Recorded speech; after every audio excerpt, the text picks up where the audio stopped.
The Apollo Program. U.S. Space Program. The Apollo program was a U.S. space project. In 9 one-week lunar flights, each with a crew of 3 in Apollo spacecraft. It brought a total of 24 people to the Moon, i.e., into orbit, for the first and so far only time, and 12 of them also landed on its surface. The program was operated by the civilian federal agency National Aeronautics and Space Administration, NASA, between 1961 and 1972, and in July 1969. It fulfilled the goal set by President Kennedy in 1961 of returning a man to the Moon and safely returning him to Earth by the end of the decade. The first successes in spaceflight were achieved by the USSR.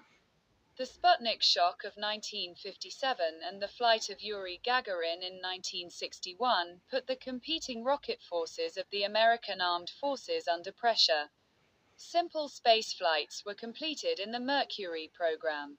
In several steps, NASA tested techniques that would be important for a moon landing, such as navigating and docking spacecraft in space or exiting a spacecraft in a spacesuit. Many important tests were carried out in preparation with a 2-man crew in the Gemini program. In December 1968, the large Saturn V rocket was launched with a crew for the first time. This rocket was able to bring well over 100 tons of payload into space, enough fuel to accelerate a fueled 30-ton spacecraft to around 39,000 kilometers per hour, and, after several days, reach the Moon, some 380,000 kilometers away. With Apollo 8. This pioneering feat was achieved straight away. With it, humans left low Earth orbit for the first time and reached lunar orbit 3 days later. In addition, symbolic photos were taken by humans for the first time, the Earth as a whole, blue marble, and an Earthrise over the Moon. The first of 6 manned lunar landings was carried out by Apollo 11 on July 20, 1969. A serious malfunction occurred during Apollo 13. But the crew was able to land safely on Earth after orbiting half the Moon. After the 6th landing in December 1972 with Apollo 17, the lunar landings were discontinued, also, for cost reasons, and the existing rockets were used for Skylab and Apollo-Soyuz. The claim that the moon landing was a fake is based on several points that are currently being discussed in public. Some arguments relate to the missing constellations in the lunar sky, the lack of vibrations in the lunar dust during the lunar missions, and the supposedly false flag movement. However, these arguments are refuted by the scientific community. Main arguments that the moon landing is fake. Missing stars. Critics claim that stars should be visible in the photos of the moon because the moon landing took place during lunar day. However, very long exposure times would be required to capture the stars, which would lead to overexposure of the astronauts and the lunar landscape, as Wikipedia explains. Lack of vibrations in the lunar dust. It is argued that the lunar plume movement is inconsistent with the lack of gravity. The plume would not fly on the moon as it does on Earth. In summary, the claim that the moon landing was fake is based on arguments refuted by the scientific community. The missing stars, the false plume movement, and the lack of vibrations in the lunar dust can be explained and are not evidence of a fake. On May 25, 1961, 1.5 months after Gagarin's flight, U.S. President John F. Kennedy gave his first famous speech to Congress in which he set his nation the task of landing man on the moon, and returning him safely to Earth within the same decade. The following words marked the launch of the Apollo program. I believe that this nation should commit itself to achieving the goal, before this decade is out, of landing a man on the moon and returning him safely to Earth. No single space project in this period will be more impressive to mankind or more important for the long-range exploration of space. And none will be so difficult or expensive to accomplish. Under the leadership of Wernher von Braun, director of the Marshall Space Flight Center in Huntsville, Alabama, the Saturn V was built for the manned flight to the Moon. This would be the largest rocket until Starship in 2022. All 13 Saturn V launches were successful, which is quite remarkable given their great power and complexity. In July 2009, the Lunar Reconnaissance Orbiter transmitted images of the landing sites of Apollo 11, 14, 15, 16, and 17. The successful launch failure of Apollo 13. After 2 successful lunar landings, the excitement of the Apollo program faded. Barely noticed by the public as a routine flight, astronauts Jim Lovell, Jack Swigert, and Fred Hasey launched on Apollo 13 on April 11, 1970.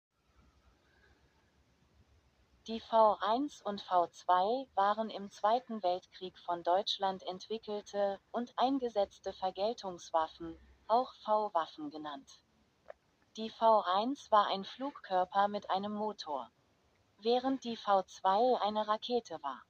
V1, Fieseler Vieh 103, war ein Marschflugkörper, der mit einem Ottomotor angetrieben wurde. Er wurde in Nordfrankreich gestartet und erreichte eine Reichweite von etwa 370 Kilometern. Der erste Einsatz erfolgte im Juni 1944 gegen London. Die V1 verursachte erhebliche Schäden in den Zielgebieten, aber die deutsche Propaganda hatte die Waffe nicht so wirksam erwartet, da viele Ziele verfehlt wurden.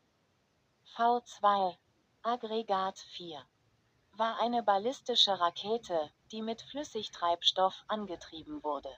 Die V2 wurde in Peenemünde entwickelt und war 14 Meter lang. Mit einem 1000 Kilogramm Sprengkopf und einer Reichweite von etwa 300 Kilometern. Sie wurde ab September 1944 auf London, aber auch auf andere Ziele in England, Belgien und Frankreich abgefeuert. Die V2 wurde von Zwangsarbeitern in unterirdischen Fabriken hergestellt.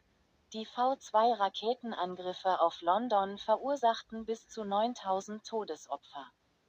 Als Vergeltungswaffen, oder kurz V-Waffen, bezeichnete man in der Zeit des Nationalsozialismus in Deutschland insbesondere den Marschflugkörper Fieseler Vieh 103, V1, die Rakete Aggregat 4, V2, und die Kanone V3. Bereits 1943 hatte die NS-Propaganda als Erwiderung der alliierten Luftangriffe auf deutsche Städte die Bombardierung Englands mit Vergeltungswaffen angekündigt.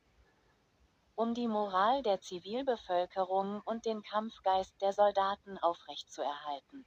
Mit ständigen Appellen von der Wirksamkeit der Wunderwaffen verbreitete das NS-Regime den Glauben, die Wehrmacht habe mit neuen, überlegenen Waffensystemen ein technologisches Mittel in der Hand, um die entscheidende Wende im Zweiten Weltkrieg doch noch herbeiführen zu können. Allerdings schlug die nach dem Einsatz der Vergeltungswaffe V1 kurzzeitig entstandene euphorische Stimmung der deutschen Bevölkerung im Sommer 1944 bald in Skepsis um. Als die V-Raketen nicht die erwarteten Erfolge erzielen konnten. Erste Tests der Flugbombe V1 fanden bereits im Dezember 1942 in der Heeresversuchsanstalt Peenemünde auf der Insel Usedom statt. Der von den Ingenieuren Robert Lusser von 1899 bis 1969 und Fritz Goslau von 1898 bis 1965 entwickelte Marschflugkörper war 7,73 Meter lang und 2200 Kilogramm schwer, wobei fast die Hälfte des Gewichts aus Sprengstoff bestand.